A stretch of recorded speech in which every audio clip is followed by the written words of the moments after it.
నవరాత్రులలో తొలి రోజు మనం శైలపుత్రి అమ్మవారిని పూజిస్తాం. ఈమె ఎలా పుట్టిందో మీకు తెలుసా? విశ్వం ఆరంభంలో దక్ష ప్రజాపతి కుమార్తె సతీదేవి తన తండ్రికి ఇష్టం లేకపోయినా శివుడిని పెళ్లి చేసుకుంది. ఒకరోజు దక్షుడు మహాయజ్ఞం నిర్వహించాడు. విశ్వంలో ఉన్న దేవతలు, ఋషులు, రాజులకు అందరికీ ఆహ్వానం పంపాడు.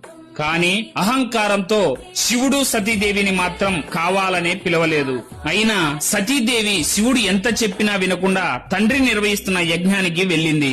అక్కడ తన తండ్రి అందరి ముందు శివుడిని అవమానిస్తాడు. ఈ అవమానం తట్టుకోలేక సతీదేవి అగ్నిలో దూకి తనకు తాను దహించుకుంది. ఈ వార్త విన్న శివుడు కోపంతో సతీదేవి శరీరాన్ని భుజాన వేసుకుని విశ్వమంతా సంచరిస్తాడు. శివుడి ఆవేశాన్ని తగ్గించడానికి మహావిష్ణువు తన సుదర్శన చక్రంతో సతీదేవి శరీరాన్ని 51 ముక్కలుగా విభజిస్తాడు. ఆ ముక్కలు పడ్డ ప్రదేశాలు శక్తిపీఠాలుగా ప్రసిద్ధి చెందాయి.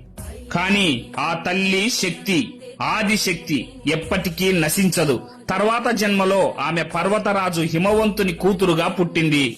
అందువల్లనే ఆమెను శైలపుత్రి అని పిలిచారు. అంటే పర్వత కుమార్తె అని అర్థం. ఈ రూపంలో అమ్మవారు తన కుడి చేతిలో త్రిశూలం, ఎడమ చేతిలో కమలం ధరించి పవిత్రమైన నంది వృషభంపై విహరిస్తుంది.